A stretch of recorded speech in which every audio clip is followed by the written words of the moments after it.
اللهم صل على حبيبك سيدنا محمد وعلى آله وصحبه وسلم.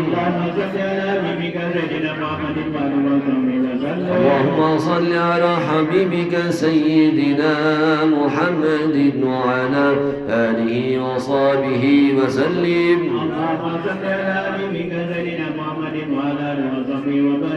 اللهم صل على حبيبك سيدنا محمد وعلى آله وصحبه وبارك وسلم أجمعين.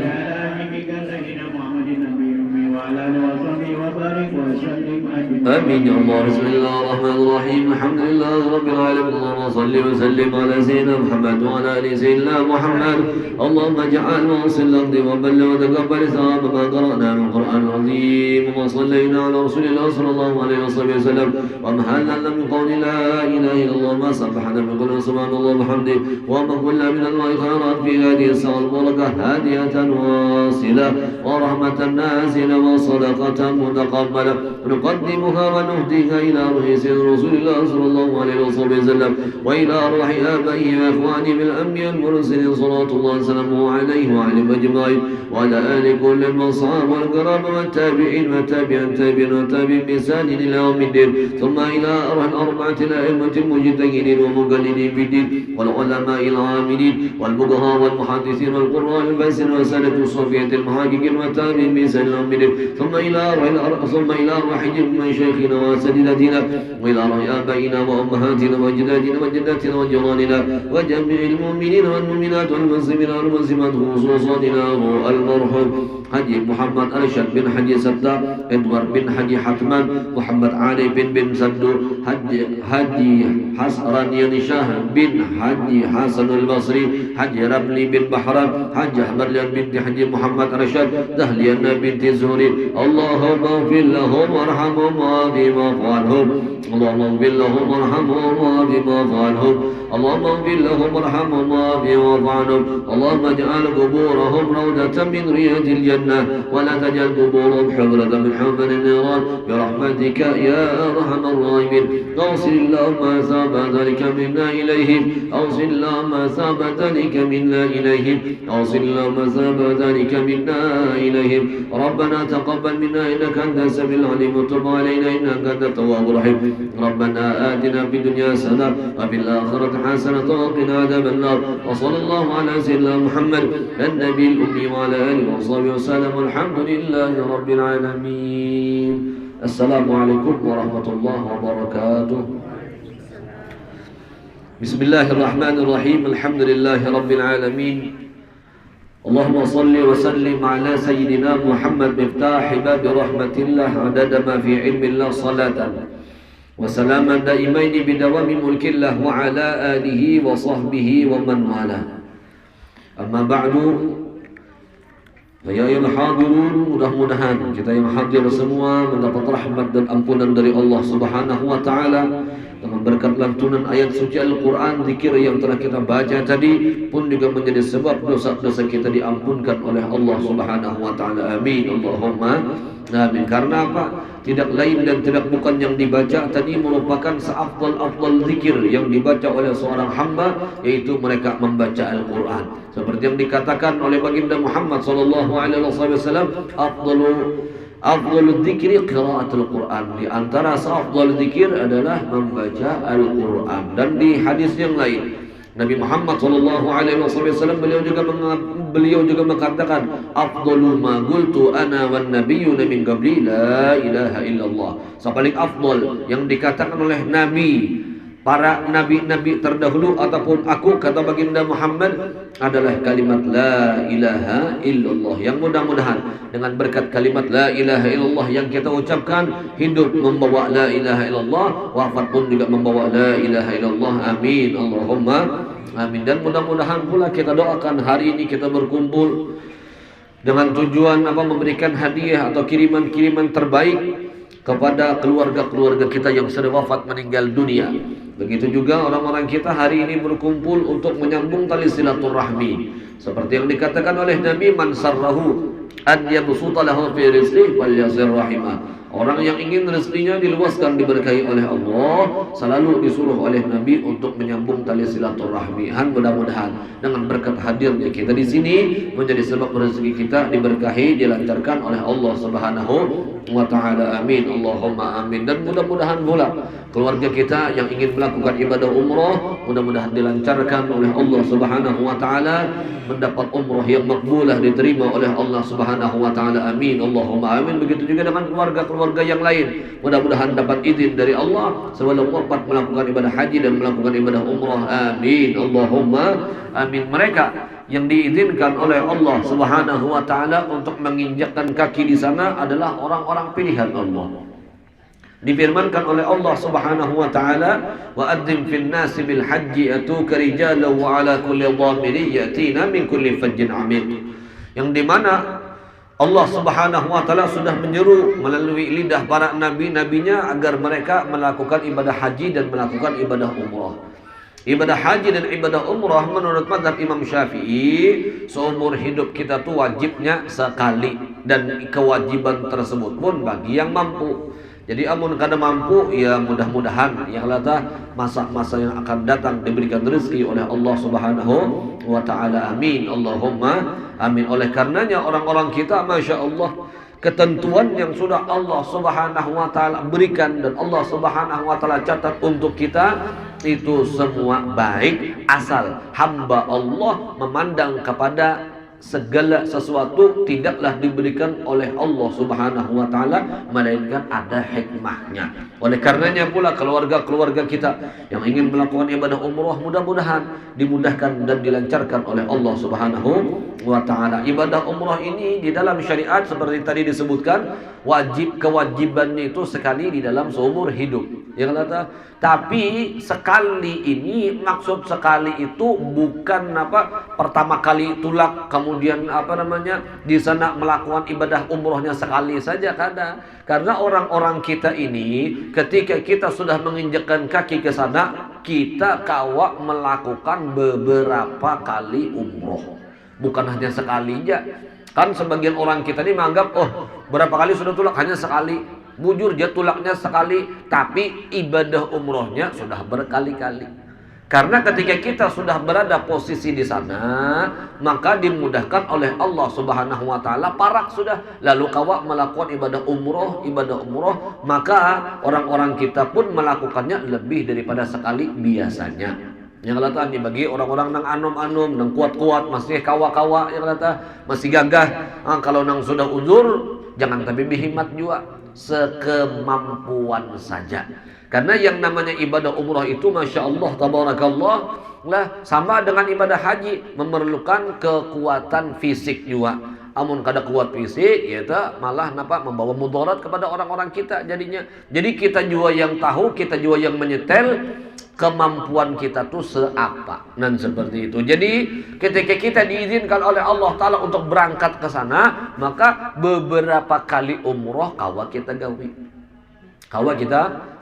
Tapi yang kata itu pun tadi garis bawahnya bagi yang memiliki kemampuan dan kekuatan secara fisiknya.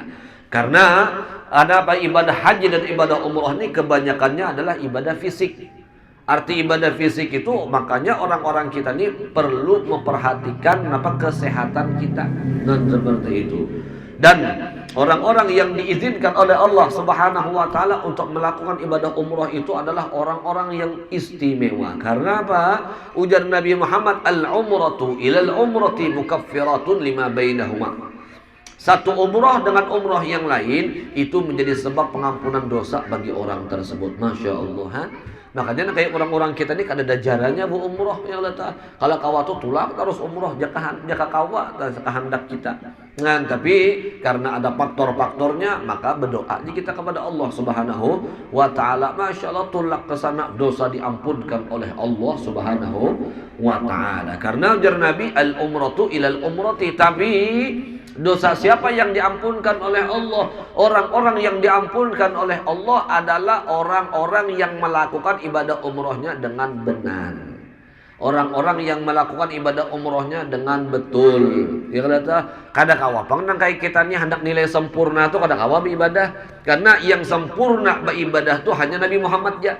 Selain Nabi Muhammad tu kada ada sempurnanya. Tapi ada disebutkan dalam syariat itu ukuran standar. Manakala kita sesuai sudah lawan ajaran yang diajarkan oleh Nabi Muhammad secara syariatnya, maka standar orang melakukan ibadah itu sudah berhasil atau sukses. Dia kata barang nilainya berapakah kata Bapak? Yang penting lulus. Nah, kata yang penting lulus, nilainya bagus, diterima. Nah, seperti itu. Jadi kalau orang kita ini hendak nilai sempurna itu kada kawa. Siapapun biar pian belajarnya berhimat, belajarnya kada danang sempurnanya, karena yang menggawi ibadah sempurna itu hanya Nabi Muhammad sallallahu alaihi wasallam. Oleh karenanya kayak orang-orang kita nih ya barang mendekati sempurna, oh itu sudah luar biasa. Mendekati sempurna itu sudah. Oleh karenanya belajar. Tidak ada satupun ibadah kalau kita melakukannya atau menunaikannya dengan tanpa ilmu, maka akan ditolak. Apapun jenis ibadahnya harus ada ilmu. Maka oleh karenanya para ulama-ulama kita yang sebelum berhaji semalam, Masya Allah, ada yang melakukan manasik haji, ada yang sebulan sekali, ada yang belajar biistilah mendatangi guru. Masya Allah, ada orang datang ke rumah seminggu sekali nya datang untuk apa? Melakukan ibadah haji, biistilahnya datang ke rumah. Karena haji ini penting benar ya Allah. Amun kita keluputan, kada sempurna, kada bagus dalam melakukan dan menunaikan syarat dan ketentuannya, maka rugi kita. Rugi waktu, rugi tenaga, rugi harta pulang. Oleh karenanya belajar, kada salahnya belajar. Karena segala sesuatu amal ibadah itu ada ilmunya. Ada solatnya orang-orang kita ada belajar, ada ilmunya. Kadang kawa kita empat solat nang kayak orang-orang nang dihiga kita aja, atau empat solat seperti mana orang-orang biasanya melakukan solat pun kadang kawa. Apa nang dibaca kita harus tahu, apa yang harus kita lakukan pun juga kita harus tahu. Itu harus kita pelajari. Arti harus di sini wajib kita pelajari. Sama dengan puasa, sama dengan zakat, sama dengan ilmu-ilmu agama-agama yang lain, yang dimana orang-orang kita berkewajiban untuk menuntutnya. Karena orang-orang kita ini terlena dengan kehidupan duniawinya kita. Perkara dunia, pendidikan formal kita tuntut, tapi pendidikan ilmu agamanya kadada. Tapi Masya Allah, beberapa tahun terakhir ini lah semarak orang-orang itu memasukkan anak-anaknya di pondok-pondok pesantren itu luar biasa. Makanya pian kita mendengar kabar kerja sudah himung di Al-Falahnya, di Darul Ilminya, di Darussalamnya, di Mursyidul Aminnya. Masya Allah. Para kuitan sudah sudah condong untuk memasukkan anaknya ke pondok-pondok pesantren. Jadi itu istimewa. Ini kata yang penting pula ujar para ulama-ulama kita tuh, kita misalkan memberikan pendidikan dunia kepada anak-anak kita, pendidikan dunianya aja, dengan tanpa mendidiknya pendidikan ilmu agama atau pendidikan ilmu akhirat, maka apa nanti yang akan membuat orang tuanya itu himbung atau gembira manakala mereka berada di alam barzakh atau di alam kuburnya? Kada yang dibanggakan. Oh anakku ya kata ini itu dan lain sebagainya, karena kawan dibanggakan. Yang kawan dibanggakan itu adalah setiap anak yang bisa mendoakan kuitannya. Itu nang dibanggakan. Itu nang membuat para orang tua itu himbung. Maka oleh karenanya bubuhan kita ya kata yang statusnya sebagai seorang anak dari kuitan-kuitan kita hari ini pun mahaul. Ini salah satu bukti bakti kita kepada kedua orang tua kita. Bakti kita kepada keluarga-keluarga kita mahaul. Mahaul ini kan mendoakan. Yang kata ma'arwah mendoakan, semua mendoakan. Dari apa yang kita lakukan, kita doakan mereka, kita doakan mereka, kita doakan mereka. Masya Allah, itu yang membuat mereka himbung. Nah, kada harta yang pian miliki, wah karenanya nyaman hidupnya. Kada mesti nyaman hidup itu membuat orang tua kita yang berada di alam barzakh itu himbung. Kada mesti. Yang membuat orang-orang membuat kuitan-kuitan kita himbung di alam barzakh adalah si anak bisa mendoakan. Nyata kada kawan napa setiap hari barang dalam seminggu tuh minimal ada. Makanya kalau orang-orang bahari malam Jumat tuh napa baca Yasin. Itu orang bahari. Ada kekanakan gitu ini malam Jumat tuh baca Yasin. Ada harapan. Nah, penang dia nunya HP. Yang dipijiknya HP itu Bang sudah. Jangankan kekanakannya nang Tuhannya kita tahu di malam Jumat lagi ini. Nah, ayo parahnya sampai tak ke situ. Padahal didikan orang bahari itu coba biar malam Jumat. Ya kata, baca Yasin, surahkan malam Jumat, minimal malam Jumat barang orang-orang kita. Makanya didikan orang Bahari itu Masya Allah, kalau kita ingat-ingat orang Bahari itu melatih orang-orang kita malam Jumat baca Yasin, malam Jumat baca Yasin. Ada aja kekanakan rajin tuh membaca nang belincau-lincau ngarengin kekanakan. Yang pentingnya tuh buka Yasin, yang penting baca Yasin nyaring, limbahnya langsung lagi nang ujungnya dibacanya. Wassalamun alal mursalin walhamdulillahi rabbil alamin, langsung alhamdulillah bah Yasinnya. Nah, Masya Allah. Jadi kenapa? Lah seperti itulah orang-orang kita. Kenapa orang-orang tua kita bangga dengan orang-orang kita ketika kita kenapa bisa mendoakan lawan sidin-sidin itu. Nah, makanya kita latih anak-anak kita atau juga malam Jumat jangan sampai kebiasaan orang-orang tua kita bahari itu hilang, jangan sampai. Kalau kita pertahankan, kita pertahankan. Di rumah-rumah kita malam Jumat baca Yasin yang latana, namun kada dilanggar, namun kada di masjid, di rumah baca Yasin. Itu orang tua bahari kayak itu. Itu hijabian kalau orang tua kita bahari, masya bubuhan pian pun ada yang sampai hari ini masih menggawi dengan hal yang demikian itu. Tapi dari 100% paling 30-40% aja lagi yang menggawi yang kayak itu tuh, sisanya ada harapan. Ada data gawi lagi, sibuk lawan asik, lawan kehidupannya masing-masing. Apalagi kekanakan kita ini, ya Allah. Ada nanggar tahu lawan surah Yasin. Ada nanggar tahu lawan surah Yasin, ya Allah. Orang Bahari didikannya bahkan orang Bahari itu Yasin itu sampai hafal. Yang lata karena saking rancaknya dibaca tuh sampai hafal. Karena apa? Coba aja kada bebuku. Kawahnya sampai tuntung, tapi asal bau umbayan dan orang banyak, tapi amun soronganan tapulalil juga kada tuntung juga. Kenapa gini? Belum tuntung udah 20 menit sudah baca Yasin ini kada tuntung juga. Nya soronganan mun kada bebuku ya tapulilit juga ini bacaannya. Tapi Masya Allah, yang lata. Tapi kalau menggiringi, kada bebuku kawa. Enggak kayak ini kada bebukuan kawa. Karena apa? Didikan orang Bahari. Coba kekanakan, yang lata mananya tahu lagi sudah. Masya Allah, makanya hal yang demikian itu yang membuat para orang tua itu himung, membuat para orang tua itu gembira. Maka oleh karenanya orang-orang kita, Masya Allah, semua kita ini statusnya sebagai anak bagi orang tua kita. Kawalah kita masih berbuat bakti kepada mereka, dengan cara orang-orang kita mendoakan mereka, dengan cara orang-orang kita ingat dengan mereka, menyebutkan kebaikan-kebaikan mereka. Karena ujar Nabi, uzkuru mahasina mautakum. Sebutkanlah kebaikan-kebaikan orang-orang yang sudah wafat meninggal dunia. Kebaikannya jangan dikisahkan. Ini ada harap keburukannya jangan dikisahkan. Padahal kuitan seorang, naudzubillah min dzalik.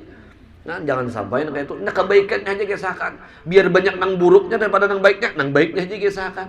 Karena siapa tahu ketika itu malaikat merasa kasihan, dirahmati oleh para malaikat, oleh Allah Subhanahu wa taala, sehingga malaikat Allah membawakan rahmat dari Allah Subhanahu wa taala. Jadi seperti itulah orang-orang kita masih masih berkesempatan menjadi anak yang berbakti kepada kedua orang tua kita, sekalipun orang tua kita sudah wafat meninggal dunia, yaitu dengan cara mendoakan mereka. Doakan ya kata minimal seminggu sekali itu minimal. Temun kawah hari-hari alhamdulillah, amun kawah hari-hari itu luar biasa himu kuitan kita. Mudah-mudahan. Jadi yang ingin melakukan ibadah umroh, siapa gerangna ke umroh nih? Pian kah? Sorongannya ketulak? Lawan siapa? Lawan siapa tulak? Oh, ada kawan. Asal berkawan, dia jangan soronganan. Mun soronganan sudah umur kini kapan kada dapat menerima mencari hotel. Ada kawan bebulik, jadi berkawan. Berkawan karena apa? Karena Masya Allah ya tadi toh, tapi fisik dijaga pian. Fisik dijaga ya, jangan terbawa lawan nang anum hendak dalam sehari sekali umroh pian jangan terbawa ya kata pokoknya itihi bila pindah kawa gawi mun kada kawa istirahat.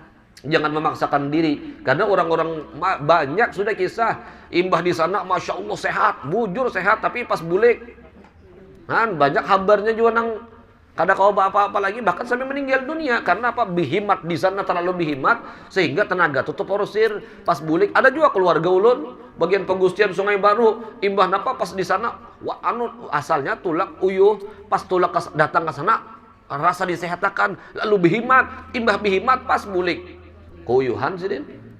Jadi kadang-kadang juga kita sekalipun di sana merasa wah Nyaman di sana. Oh, di sana dilancarkan. Ya kalau nang anum-anum enggak ada apa-apa. Nang kayu ulun sehari kawa 2 kali umroh. Sehari kawa 2 kali umroh pikirakan je pian. Nah, anum. Ya kalau tah waktu di Yaman semalam umur masih sehari kawa 2 kali umroh, bayangkan bulan puasa. Karena tahu dipanas, karena tahu di puasa kawa. Puasa waktu siang sekali, malam sekali, siang sekali, malam sekali, kayak itu. Tapi fisik anum. Kalau fisik tuha, jadi lihat juga. Yang kata amun pina kawa gawi, mun kada kawa istirahat atau beribadah aja. Nah, seperti itu. Kalau kenapa kita terlalu memaksakan diri, jangan. Karena itu sesuatu hal yang akan mendatangkan kemudaratan juga bagi kita. Ujung-ujungnya kena fisik kita nang dianunya tasadut di situ. Maka oleh karenanya bukannya melarang kada, tapi ya kita juga nang tahu diri kita. Yang kata nang kayak pak porsi diri kita, nang kayak pak kita juga nang tahu. Tapi kalau nang kayak sidin ini, masya Allah penjalan benar. Nah, kalah aja bisa nang membawa nih. Nang membawa nih, nah bujur anum, tapi kalau sidin ini masya Allah. Hari-hari sudah tawaf sih, Din. Hari-hari tawaf sudah. Nah, wadah ulun aja pulang bulik aja nah. Nah lah hari-hari tawaf. Masya Allah. Kuat fisik. Ya, tuha. Tapi Masya Allah kekuatan fisiknya ada. Alhamdulillah. Karena anu-anum. Karena anum nih gawiannya duduk aja. Di kantor, di gawiannya. Doang kayak itu. Kelapahan. Masya Allah, tabarakallah. Jadi mudah-mudahan keluarga-keluarga yang lain yang belum umroh kawa juga tolong umroh berataan. Mudah-mudahan keluarga-keluarga yang lain yang belum berhaji, mudah-mudahan kawa juga berhaji berataan. Amin Allahumma amin. Ala hadhihi niyyah al-Fatihah. A'udzu billahi minasyaitonir rajim. Bismillahirrahmanirrahim. Alhamdulillahi rabbil alamin arrahmanir rahim maliki yaumiddin. Iyyaka na'budu wa iyyaka nasta'in. Ihdinas siratal mustaqim. Siratal ladzina an'amta 'alaihim ghairil maghdubi 'alaihim waladdallin. Amin. Amin ya Allah. Bismillahirrahmanirrahim. Alhamdulillahi rabbil alamin. Allahumma shalli wa sallim ala sayyidina Muhammad wa ala ali sayyidina Muhammad. Allahumma inna nas'aluka ziyadatan fid din wa barakatan fil umur wa sihhatan fil jasad wa sa'atan fil rizqi wa tawbatan qabla al maut wa shahadatan inda al maut wa maghfiratan ba'da al maut wa 'afwan inda al hisab wa amanna min al 'adzab wa nasiban min al jannah wa rzuqna an-nadhar li wajhika al karim bi rahmatika ya arhamar rahimin. Allahumma yassir lana ziyarata Makkah wal Madinah bi barakati nabiyyika Muhammadin sallallahu alaihi wasallam. Allahumma yassir lana ziyarata Makkah wal Madinah bi barakati nabiyyika Muhammadin sallallahu alaihi wasallam. Allahumma yassir lana ziyarata Makkah wal Madinah bi barakati nabiyyika Muhammadin sallallahu alaihi wasallam fi kulli sana. Rabbana hab lana min azwajina wa dhurriyyatina qurrata a'yun waj'alna lil muttaqina imama. Ya Maulana ya Mujib ya Hadir al-Laghib tawassalna ilaika bil habib taqdi hajatina wal muslimin al-karim sallallahu alaihi wasallam Muhammad ya nabi al-ummi wa ala alihi wa sahbihi. Alhamdulillah rabbil alamin. Taqabbalallahu minkum. Taqabbal ya karim. Alhamdulillah.